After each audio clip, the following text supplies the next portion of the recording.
Oke. Langsung aja. Sekarang pertanyaan lagi silakan. Masih lanjut sharing-sharing ya? Ya, sharing-sharing dengan Manda dan Yana. Silakan. Ya, silakan. Ingin nanya ini ya, kan kebanyakan konten yang dibuat di sebuah platform holiday itu kayak misalkan ini loh kategori laki-laki yang pantas buat dijadiin suami. Nah, berarti itu kan ada yang nggak pantas perempuan. Gimana cara menilai diri sendiri si laki-laki dari perspektif sendiri juga gitu. Gimana tuh? Ya, tanya sama diri kamu sendiri. Ya, langsung jawab. Antum gimana dulu waktu? Maaf, saya nggak ngerti pertanyaan. Jadi gini, Men. Pertanyaannya luar biasa ya. Selalu kio-kio ya. Oh.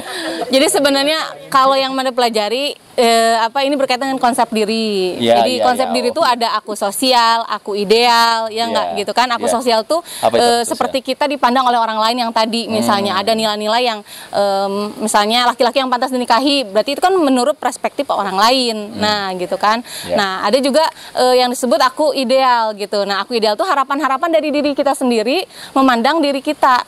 Nah, kayak gitu. Nah, itu mungkin yang harus dijabarkan. Biasanya kalau Manda sih bikin checklist ya gitu untuk diri sendiri. Dan ini juga berkaitan dengan kalau di dunia self healing ya, karena Manda juga belajar tentang self healing gitu.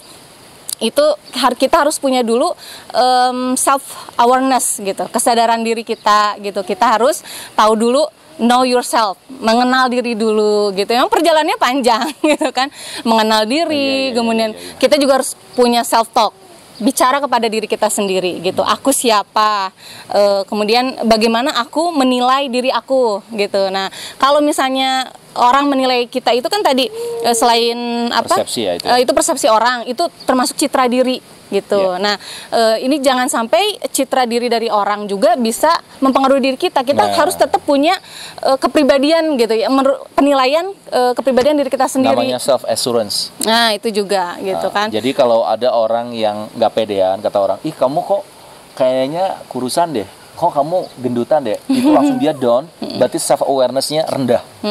Ada orang yang sampai gantung diri cuman gara-gara diomongin oleh orang lain gitu. Betul. Tapi kalau self awareness karena tadi self controlnya tahu, dirinya tahu gitu, sehingga omongan dari orang di luar itu nggak membuat kita jadi masalah. Itu mungkin boleh jadi masukan, tapi tetap yang jadi keputusan itu tetap harus diri sendiri. Jangan sampai, karena kalau kita bersikap sesuai dengan yang orang lain inginkan, ketika itu salah, maka kita akan menyalahkan orang lain dan kita akan nge-blame gitu ya. Maksudnya menyalahkan orang, dan itu nggak baik juga gitu. Nah, ini ada yang rame sekarang. Ada yang kasus perceraian.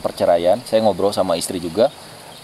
Nikah muda lalu bercerai, bisa jadi salah satunya adalah mereka nikah bukan karena dirinya sudah siap, kesadaran diri siap, belum. Bisa jadi karena ya orang tua mendesak, dorongan orang tua, atau teman-teman udah pada nikah muda, sehingga ketika dia nikah ya dia nggak tahu hak kewajibannya. Jadi suami itu harus kayak gimana, istri harus kayak gimana, akhirnya nuntut. Suami nuntut istri harus gini, istri nuntut harus dibimbing. Kenapa coba? Self controlnya nggak kuat, sehingga kamu masalah, ketemu sama orang masalah, ya nanti nikah juga jadi bermasalah. Makanya, nah ini yang ngaconya, orang feminim ngomongnya gini. Feminis, wanita itu feminis. Feminis gitu, yang ngomongnya, ya gue mau ngejar cita-cita gue dulu. Gue sih ngapain nanti nikah, terus guanya juga nggak clear dengan diri gue sendiri, terus akhirnya gimana gue bisa memberi kayak yang bener ya. Tapi akhirnya jadi nggak nikah-nikah.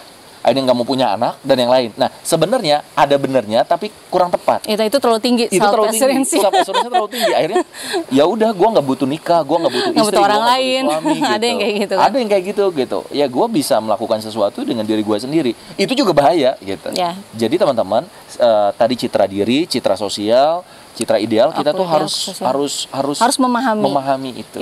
Jangan sampai kita ada satu kata-kata yang bagus.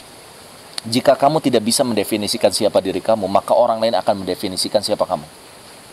Jangan mau didefinisikan oleh orang lain. Kita yang harus mendefinisikan diri kita sendiri. Sehingga ketika nikah pun, kita punya kontrol diri yang bagus. Istrinya ternyata gini. Kalau kita nggak punya ini, kita marah-marah sama istri.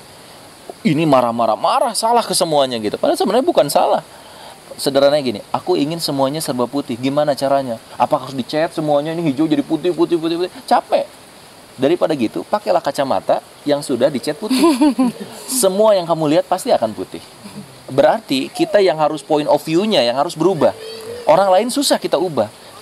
Istri kita, calon istri kita atau calon suami, susah kita ubah. Tapi yang bisa kita ubah adalah cara kita memandang pasangan kita atau calon pasangan kita untuk bisa menjadi sesuai dengan apa yang kita harapkan. Ya, jadi intinya sebelum menikah kita harus mengetahui kebutuhan diri sendiri. Butuhnya kita menikah tuh dengan siapa, seperti apa, gitu ya. Mantap.